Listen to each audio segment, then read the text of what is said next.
बड़ी खबर से बिजनौर से खबर मिल रही है, जहां एक ब्रश फैक्ट्री में आग लगने की सूचना है। शॉर्ट सर्किट के चलते ब्रश फैक्ट्री में आग लगी है। फैक्ट्री के अधबने ब्रश जलकर खाक हो गए हैं। ब्रश फैक्ट्री मालिक को लाखों रुपए का नुकसान हुआ है। तस्वीरें भी आपके सामने हैं। थाना शेरकोट के कोटरा इलाके का ये मामला है, जहां एक ब्रश बनाने वाली फैक्ट्री में आग लग गई और इस दौरान अधबने ब्रश काफी संख्या में जले हैं। तस्वीरें भी आप देख सकते हैं। हालांकि आग लगने का कारण क्या है, ये अभी स्पष्ट नहीं है। दमकल विभाग की गाड़ियां मौके पर मौजूद हैं, जहां आग बुझाने का प्रयास जारी है। ये एक्सक्लूसिव तस्वीरें एबीपी गंगा पर बिजनौर से हादसे की ये तस्वीरें हैं, जहां एक ब्रश फैक्ट्री में आग लग गई। शॉर्ट सर्किट के कारण फिलहाल बताया जा रहा है कि ब्रश फैक्ट्री में आग लगी है। फैक्ट्री के अंदर जो अधबने ब्रश थे वो जलकर खाक हो गए हैं और इससे इस फैक्ट्री के मालिक को लाखों रुपए का नुकसान हुआ है। दो तस्वीरें, सामान किस तरह से जलकर खाक हुआ ये आप देख सकते हैं। और जब ये भयंकर आग लगी, मौके पर फायर ब्रिगेड की गाड़ियां पहुंची, जहां आग बुझाने का प्रयास किया गया। और सरफराज हमारे संवाददाता ज्यादा जानकारी देंगे। सरफराज, मौके पर क्या स्थिति है अभी? देखिए, शॉर्ट सर्किट की वजह से जो ये ब्रश उद्योग है, इसमें जो है फैक्ट्री में आग लगी है अचानक। और आग लगने के बाद लगातार धू करके जो ब्रश थे बने थे वो लगातार उनमें आग लगती रही। लेकिन उसके बाद जो है जाबिर कांस्टेबल हैं यहाँ पर शेरकोट में थाना में तैनात हैं, वो वहाँ मौके पर पहुंचे और उन्होंने काफी प्रयास किया। राहगीरों ने भी किया, जो फैक्ट्री मालिक है उन्होंने भी जो है काफी प्रयास किया पानी बुझाने का। लेकिन काफी देर बाद जो अग्निशमन विभाग की टीम आई और फिलहाल आग पर काबू पा लिया गया है। ठीक, सरफराज, लगभग कितना इसमें नुकसान हुआ है और इस फैक्ट्री मालिक का क्या कहना है? देखिए, फैक्ट्री मालिक से हमारी बात हुई, उनका साफ तौर से कहना है तकरीबन 10 लाख रुपए का आसपास का जो है इसमें नुकसान हुआ है। और अभी जो प्रशासन के अमले की टीम है वो पूरी जो है जांच पड़ताल कर रही है कि आखिर क्या वजह थी। लेकिन अभी शुरुआती दौर में हमारी फैक्ट्री मालिक से बात हुई, उनका साफ तौर से कहना है कि शॉर्ट सर्किट की वजह से जो है आग लगी है। शुक्रिया इस जानकारी के लिए। और चलिए अब दिल्ली से अहम खबर, जहां ईडी ऑफिस में राहुल गांधी से लगातार पूछताछ जारी है। 2.5 घंटे से ज्यादा का वक्त हो चला है पूछताछ जब से चल रही है। नेशनल हेराल्ड केस से जुड़े मामले में आज राहुल गांधी से ये पूछताछ हो रही है। 2.5 घंटे से ज्यादा का वक्त हो चुका है जब राहुल गांधी ईडी दफ्तर पहुंचे और अभी तक उनसे ये पूछताछ चल रही है। ये जानकारी है कि कई सवाल हैं जिनके जवाब दिए जाने हैं राहुल गांधी के द्वारा, जहां एक लंबा खाका तैयार किया गया है सवालों का। और यहां ईडी के बड़े अधिकारी इस वक्त राहुल गांधी से पूछताछ कर रहे हैं। हालांकि जो तस्वीरें आप देख रहे हैं कुछ समय पहले की है, जब राहुल गांधी ईडी दफ्तर जा रहे थे तो उनके साथ कांग्रेसी नेताओं का हुजूम था। बड़े से लेकर तमाम छोटे कार्यकर्ता वहां मौजूद थे और ईडी दफ्तर में राहुल गांधी से इस वक्त 2.5 घंटे से ज्यादा का समय बीत चुका है, पूछताछ चल रही है। और न सिर्फ दिल्ली से ऐसी तस्वीरें सामने आई, बल्कि अलग अलग राज्य में, उत्तर प्रदेश में भी तस्वीरें देखने को मिली। इसके अलावा राजस्थान में भी इसे लेकर विरोध जताया गया था। और दिल्ली से संवाददाता अविनाश तिवारी जुड़ गए हैं। अविनाश, 2.5 घंटे से ज्यादा का वक्त बीत चुका है, कितने घंटे और पूछताछ हो सकती है? जी देखिए, अगर बात करें तो ईडी की पूछताछ अभी भी चल रही है। हालांकि समय सीमा कोई तय नहीं, क्योंकि ईडी जब इस तरीके से पूछताछ करती है तो 5 घंटे के ऊपर का वक्त लग जाता है, कभी कभी 10 से 12 घंटे का वक्त भी लग जाता है। क्योंकि पिछली बार हमने देखा था कि राहुल गांधी के बहनोई रॉबर्ट वाड्रा जब ईडी की पूछताछ के लिए पहुंचे थे, तकरीबन 12 घंटे पूछताछ चली थी। राहुल गांधी पहली मर्तबा ईडी के समक्ष पेश हो रहे हैं, इससे लिहाजा जब तक ईडी अपने तमाम सारे सवालों के जवाब से संतुष्ट नहीं हो जाएगी तब तक ये पूछताछ जारी रहेगी। समय सीमा बताना जल्दबाजी होगी, क्योंकि ईडी की जब भी कोई पूछताछ इस तरीके से होती है तो उसमें कोई समय सीमा नहीं होती है, किसी भी तरीके कोई बाउंडेशन नहीं होता है। कई बार ईडी 12-12, 14-14 घंटे से ज्यादा वक्त तक भी पूछताछ करती है। इससे लिहाजा अभी कुछ भी समय सीमा बताना जल्दबाजी होगी, लेकिन अभी की पूछताछ जारी है। राहुल गांधी ईडी दफ्तर पे अभी भी मौजूद है और अंदर तमाम सारी जो कार्यवाही है पूछताछ को लेकर के, डॉक्यूमेंट दिखाने को लेकर के, वो अभी जारी है। ठीक, अविनाश, शुक्रिया इस पूरी जानकारी के लिए। आगे भी आपसे जानकारियां लेते रहेंगे। फिलहाल आपको बता दें कि 2.5 घंटे से ज्यादा का वक्त बीत चुका है और अभी तक की पूछताछ जारी है। उधर दिल्ली से ही जुड़ी एक और जानकारी आपको दे दें, जहां तुगलक रोड थाने में पहुंची प्रियंका गांधी वाड्रा। कांग्रेस नेताओं से यहां मिलने पहुंची प्रियंका गांधी। दरअसल प्रियंका गांधी को उनके नेताओं से मिलने की इजाजत मिली। कांग्रेस के तमाम बड़े नेता तुगलक रोड थाने में इस वक्त हैं, जहां विरोध प्रदर्शन ये लोग कर रहे थे और उस दौरान इन्हें हिरासत में लिया गया। पुलिस ने कांग्रेस के यहां डिटेन नेताओं को तुगलक रोड पर रखा गया है और उस दौरान की तस्वीर भी आप देखिए, जब प्रियंका गांधी पहुंची इन नेताओं से मिलने के लिए और उनसे उनका हालचाल जाना, जहां काफी संख्या में एक बड़ा हुजूम आज राहुल गांधी के साथ ईडी दफ्तर तक पहुंचा था, कांग्रेस कार्यालय से लेकर। और इस दौरान कई कांग्रेसी नेताओं को डिटेन पुलिस ने किया था। और इस बीच राहुल गांधी के समर्थन में आज कांग्रेस के नेताओं का प्रदर्शन जगह जगह देखने को मिला। लखनऊ और देहरादून में भी कार्यकर्ताओं का विरोध प्रदर्शन देखा। यहां बिना अनुमति के प्रदर्शन करने पर कई कार्यकर्ताओं को हिरासत में भी लिया गया। न सिर्फ दिल्ली बल्कि लखनऊ और देहरादून में भी काफी संख्या में कार्यकर्ता विरोध प्रदर्शन में शामिल हुए थे। राहुल गांधी को ईडी ने तलब किया और इनका कहना है कि केंद्र सरकार के शय पर ही यहां केंद्रीय एजेंसियां परेशान कर रही हैं और यहां केंद्रीय एजेंसियों का गलत इस्तेमाल किया जा रहा है। और इस बीच लखनऊ और देहरादून के कई कार्यकर्ता शामिल इस विरोध प्रदर्शन में हुए, आप देख सकते हैं। और इस बीच जब बिना अनुमति के प्रदर्शन करने ये कार्यकर्ता पहुंचे तो इन्हें हिरासत में भी लिया गया। दोनों तस्वीरें लखनऊ और देहरादून से, यहां कई कांग्रेसी नेताओं को हिरासत में लिया गया है। राहुल गांधी के समर्थन में अपनी आवाज उठा रहे थे। इनका आरोप है कि केंद्रीय एजेंसियों का दुरुपयोग केंद्र सरकार कर रही है। राजनीति से प्रेरित ये पूरी जांच है। राहुल गांधी और उनका पूरा परिवार निर्दोष है और यहां पर विपक्ष को कुचलने की कोशिश की जा रही है। राहुल गांधी के समर्थन में लखनऊ और देहरादून में भी प्रदर्शन हुए थे। पुलिस का कहना है कि इस प्रदर्शन के लिए अनुमति नहीं ली गई थी, इस वजह से कई कार्यकर्ताओं को हिरासत में लिया गया है।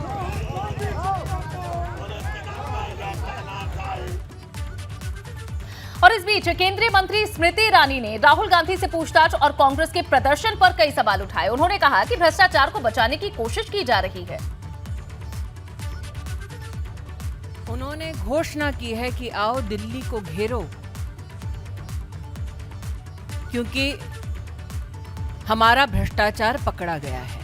एक इन्वेस्टिगेटिंग एजेंसी पर दबाव डालने के लिए, इन्वेस्टिगेटिव एजेंसी के ऊपर दबाव डालना, कांग्रेस की इस रणनीति को आप क्या नाम देंगे? अमेठी से सांसद हैं यहां स्मृति ईरानी और राहुल गांधी के सामने ही उन्होंने चुनाव लड़ा था, जीता था। राहुल गांधी अमेठी से चुनाव हार गए थे। फिलहाल खबरों में आगे बढ़ते हैं। एआईएमआईएम के प्रदेश अध्यक्ष यहां शौकत अली ने प्रेस कॉन्फ्रेंस कर हिंसा में अपने नेताओं के शामिल होने के आरोपों पर सवाल उठाए हैं। उन्होंने कहा है कि 10 जून को प्रयागराज, सहारनपुर सहित कई अन्य जगहों पर हिंसा हुई। इसमें एआईएमआईएम नेता शाह आलम को आरोपी बनाया गया है। उन्होंने इसकी उच्च स्तरीय जांच की भी मांग की है। उन्होंने आरोप लगाया कि हमारे कार्यकर्ताओं पर फर्जी मुकदमे लगाए गए हैं और इसके अलावा कई और भी आरोप उन्होंने लगाए। हमारे साथ में समय एआईएमआईएम के प्रदेश अध्यक्ष शौकत अली साहब, उनसे बात करते हैं। शौकत साहब, क्या कहना चाहेंगे? लगातार कार्रवाई तो शुरू हो गई 2 हफ्ते से जो चल रहा था प्रदेश में। देखिए, उस कार्रवाई से मैं मुतमईन नहीं हूँ, क्योंकि वो कार्रवाई एक अच्छी हो रही है। कानपुर की घटना को अगर आप देखेंगे तो उसका वीडियो आज भी मौजूद है सोशल साइट पर, आप जा कर के देख लीजिए कि उसमें पुलिस वाले खुद ही पत्थर मार रहे हैं। पुलिस को पत्थर मारने का अधिकार किसने दिया? पुलिस के पास तमाम तरह के चीज़ें हैं। वो वाटर कैनन का इस्तेमाल करे, लाठी चार्ज है, उसके बाद रबर की गोली है, लेकिन ये अधिकार उसको किसने दिया कि पुलिस पत्थर मार रही है? दूसरी चीज़, वहाँ मैंने देखा कि एक दूसरे समुदाय के लोग इकट्ठा हैं, पुलिस उनके साथ में है, वो भी पत्थर मार रहे हैं। कानपुर की घटना ना होती अगर दूसरे पक्ष के लोगों ने उन पर बम या पत्थर ना चलाए होते, और भी पुलिस की मौजूदगी में चलाए गए, क्योंकि वो लोग जो भी वहाँ पे प्रोटेस्ट कर रहे थे वो लोग तांत्रिक तरीके से कर रहे थे, लेकिन वो भीड़ जो उग्र हुई है उसको उग्र दूसरे पक्ष के लोगों ने किया। वो उनका अगर धरना था या एहतजाज था या प्रोटेस्ट था तो फिर उसमें दूसरे पक्ष को जाने की ज़रूरत नहीं थी। और अफसोस की बात है कि पुलिस की मौजूदगी में एक 16 साल के बच्चे को लिंचिंग करने की कोशिश की गई कि उसको लिंच कर दिया जाए, मार दिया जाए उसको। पुलिस के सामने लोगों ने उसको मारा पीटा, उसके मुंह से खून आ रहा, आप लोगों ने भी वीडियो देखा होगा। फिर पुलिस उसको वैन में डालती है कि हम तुम्हारे इलाज के लिए हम तुमको लेकर के जा रहे हैं, लेकिन उसको ले जा कर के जेल में डाल दिया। एक आदमी को पुलिस वालों ने इतना मारा कि उसका पैर टूट गया। एक को इतना मारा, सहारनपुर की घटना को देख लीजिए आप, हवालात में ले जाकर के आप कुत्तों की तरह मार रहे हैं इंसानों को। ये अधिकार किसने दिया पुलिस को? जो ये मामले हुए उसमें जो कार्रवाई चल रही है, एआईएमआईएम के कुछ लोगों पर भी, कुछ पदाधिकारियों पर भी कार्रवाई हुई है प्रयागराज में भी। देखिए, ये फर्जी है और ये एक राजनीतिक षड्यंत्र है। एमआईएम के बढ़ते हुए जनाधार को देखते हुए, हमारे लीडर की मकबूलियत को देखते हुए, हमारे लीडर के ऊपर भी तो मुकदमा कर दिया इन लोगों ने। और ये पहली एफआईआर ऐसी है जिसमें ये जिक्र ही नहीं है कि तुम्हारे ऊपर एफआईआर क्यों हुई। और चलिए अब खबरों में आगे बढ़ेंगे। खबर नोएडा से, जहां गौ तस्कर और पुलिस के बीच मुठभेड़ की सूचना है। यहां नोएडा के सेक्टर 58 कोतवाली पुलिस और शातिर गौ तस्कर के बीच चेकिंग के दौरान मुठभेड़ हो गई। दरअसल पुलिस नोएडा सेक्टर 62 के डी पार्क के पास चेकिंग कर रही थी और उसी समय बाइक सवार बदमाशों से उनका सामना हुआ, जिसमें शातिर बदमाश जुनैद के पांव में गोली लगी है, वो घायल हो गया है। मुठभेड़ के दौरान पुलिस ने उसके 3 साथियों को गिरफ्तार कर लिया है। एक संदिग्ध पिकअप को रोक करके चेक किया गया था। उसमें काफ़ी मात्रा में रोमांस था। हम लोगों ने वहाँ 3 व्यक्तियों को वहाँ से पकड़ा। जो ये 3 पकड़े गए थे उनका एक साथी था जुनैद, वहाँ से वो फरार हो गया था। हम लोगों ने उसके बारे में जानकारी प्राप्त की। आज उसके यहाँ से मूवमेंट करने की सूचना थी। हम लोगों ने इंटरसेप्ट किया उसको। यहाँ पर ये सेक्टर 62 के डी पार्क का एरिया है। यहाँ पे इसने हमारी टीम पर अटैक किया, जवाबी कार्रवाई हुई, घायल हुआ है और ये इसको हॉस्पिटल भेज। उधर यूपी के कौशाम्बी में मामूली बात पर 2 पक्षों के बीच जमकर लाठी डंडे चले। मारपीट के दौरान कई लोग घायल हुए हैं। स्थानीय लोगों ने बीच बचाव कर मामले को शांत कराया। घायलों को इलाज के लिए अब जिला अस्पताल भेजा गया है। लाइव मारपीट का ये वीडियो सोशल मीडिया पर जमकर वायरल हो रहा है। पूरा मामला पोखराज थाना क्षेत्र के सिंघिया गांव का बताया जा रहा है।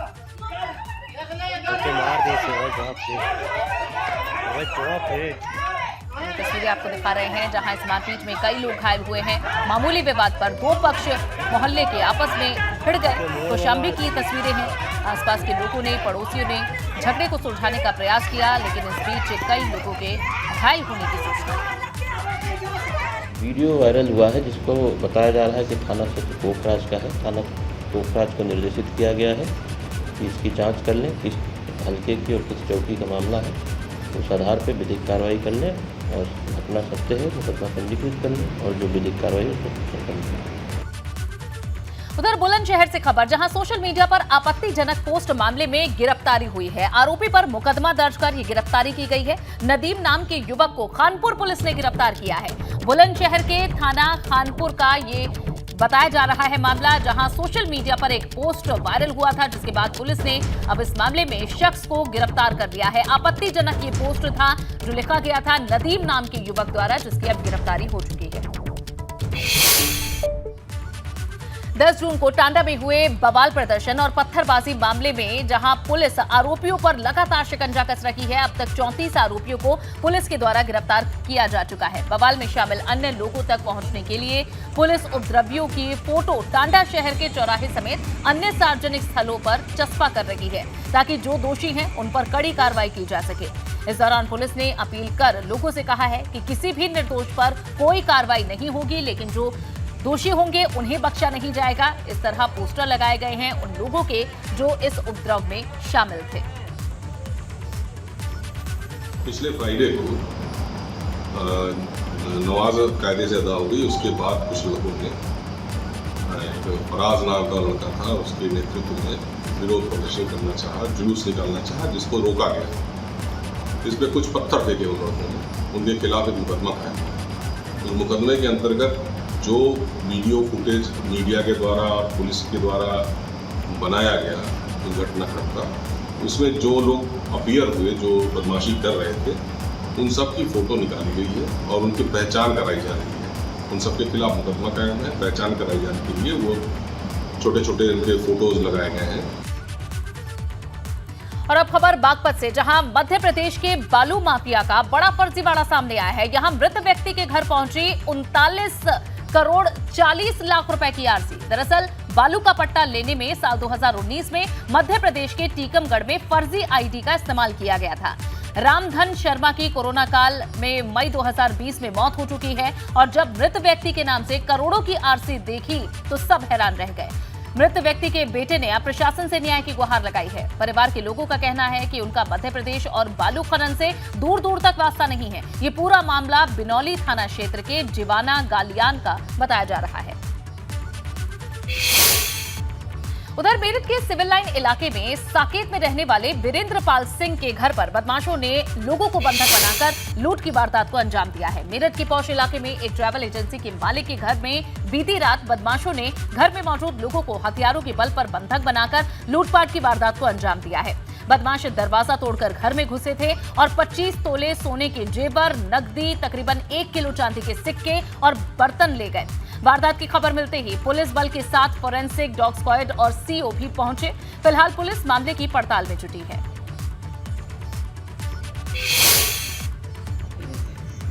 और चारों ही ब्लैक उसमें ड्रेस तो हुए थे, मास्क था और वो जो है क्या कहते हैं कि उनके सबके हाथ में रिवॉल्वर थे। फिर वो हमें इधर ले आए, इस कमरे में बिठा दिया उस वाले में। उसके बाद जो है उन्होंने फिर ये अलमारी खुलवाई। अलमारी के बाद फिर मेरी चाबी अलग है लॉकर की, फिर वो लॉकर की चाबी बोले दीजिए नहीं ये है, और गोली मार दी। हमने कहा ले लो भाई, वो दी। तो जितना जो घर में कैश और थोड़ी बहुत ज्वेलरी जो होती है वो सब ले। आवेदक का बताना है करीब 8:30 बजे 4 लोग, पहले 2 लोग घर में आए, उसके बाद फिर 2 लोग और आ गए। इन लोगों ने चूँकि वृद्ध थे उनको अंकल आंटी कह के एक किनारे कर लिया और उसके बाद उनके पास जो भी कुछ सामान था, ज़्यादा नहीं था, बताया लाकर में सारा ऑर्नामेंट लाकर में था। कुछ जो था वो जो पहने हुए थे वो सामान ले गए, कुछ पैसे ले गए जो उन्होंने पुलिस को इन्फॉर्मेशन दी।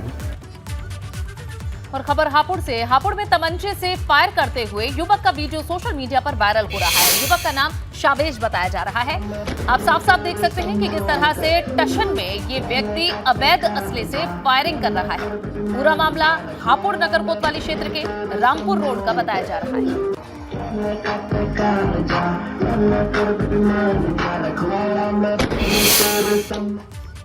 और खबर बागपत से। यहां कश्यप समाज के लोग धरना दे रहे हैं। मामला बड़ौद तहसील का है, जहां एक किशोरी के परिवार को न्याय देने की मांग की जा रही है। किशोरी की मौत के बाद उसकी अस्थियां लेकर परिजन धरने पर बैठे हैं। बता दें कि पिछले महीने रमाला थाना क्षेत्र में एक गांव में एक युवक कश्यप समाज के घर में घुस गया था। आरोपी ने किशोरी के साथ छेड़खानी कर दुष्कर्म का प्रयास किया और दावा है कि न्याय न मिलने पर किशोरी ने जहर खाकर खुदकुशी कर दी।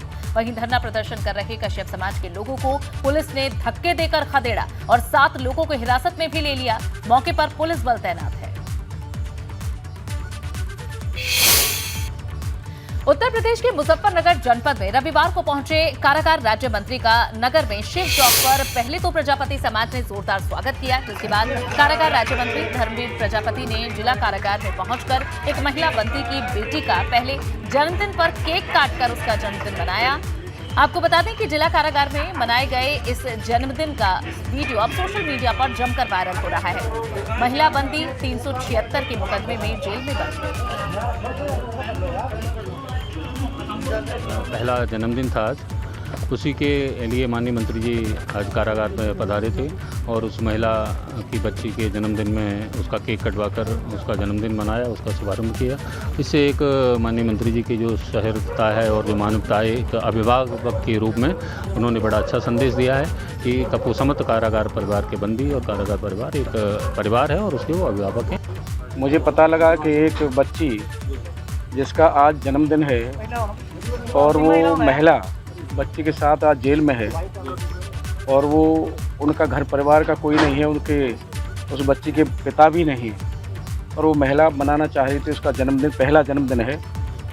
तो मुझे जेल अधीक्षक के माध्यम से पता लगा, तो मैंने कहा मैं खुद आ रहा हूँ, उस बच्ची का जन्मदिन मनाऊँगा। बच्ची के लिए कपड़ा और मिठाई मैं भी ले करके आया हूँ, जिससे और महिला को ये पद महसूस न हो कि मैं घर से बाहर हूँ।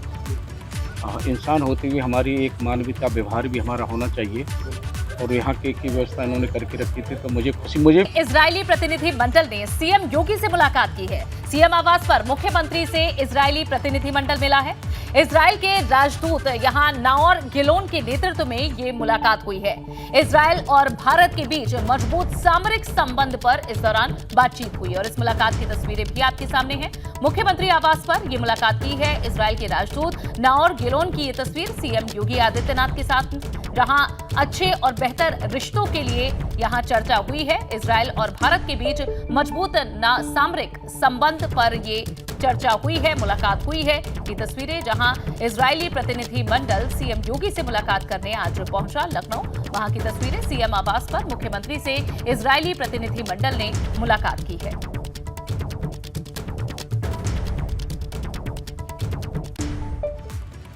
बढ़ते हैं आगे। आजमगढ़ में गैंगस्टर कोर्ट के अंदर माफिया मुख्तार अंसारी की वर्चुअल पेशी हुई, जिसमें सरकारी वकील लाल बहादुर सिंह ने मुख्तार अंसारी की आपत्ति को निराधार और निर्मूल तथा कानून के विरुद्ध बताया है। मुख्तार अंसारी ने इस केस में आपत्ति दाखिल की थी कि उसने कोई अपराध नहीं किया है, इसीलिए उसे इस केस से डिस्चार्ज कर दिया जाए, जिसका जवाब वो अगली तारीख में देंगे। अगली तारीख 27 जून को पड़ी है। आज की तारीख में इस मामले में आरोपी श्याम बाबू पासी पर्सनल, जबकि मुख्तार अंसारी समेत अन्य आरोपियों की वर्चुअल पेशी हुई।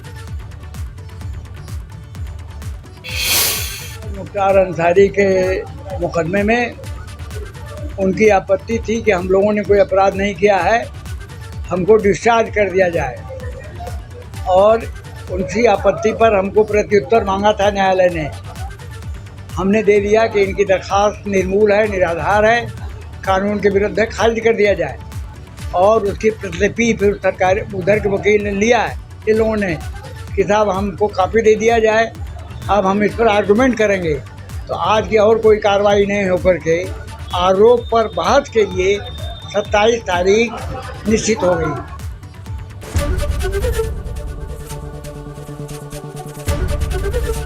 एबीपी गंगा, खबर आपकी, जुबान आपकी।